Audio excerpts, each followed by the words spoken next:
Good afternoon. Today in Geneva, the United States, along with our fellow permanent members of the United Nations Security Council, namely Russia, China, France, and the United Kingdom, as well as Germany, held talks with the Islamic Republic of Iran. These meetings came after several months of intense diplomatic effort. The result is clear. The P5+1 is united, and we have an international community that has reaffirmed its commitment to nonproliferation and disarmament. That's why the Iranian government heard a clear and unified message from the international community in Geneva. Iran must demonstrate through concrete steps that it will live up to its responsibilities with regard to its nuclear program. In pursuit of that goal, today's meeting was a constructive beginning, but it must be followed with constructive action by the Iranian government.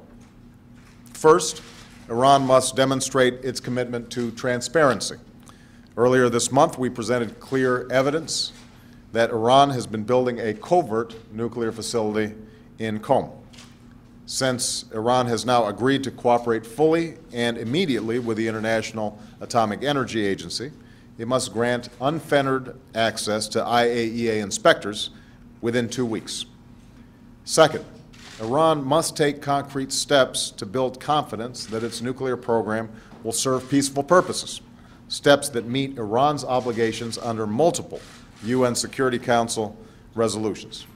The IAEA proposal that was agreed to in principle today with regard to the Tehran research reactor is a confidence-building step that is consistent with that objective, provided that it transfers Iran's low-enriched uranium to a third country for fuel fabrication. As I've said before, we support Iran's right to peaceful nuclear power. Taking the step of transferring its low-enriched uranium to a third country would be a step towards building confidence that Iran's program is in fact peaceful. Going forward, we expect to see swift action. We're committed to serious and meaningful engagement, but we're not interested in talking for the sake of talking. If Iran does not take steps in the near future to live up to its obligations, then the United States will not continue to negotiate indefinitely, and we are prepared to move towards increased pressure.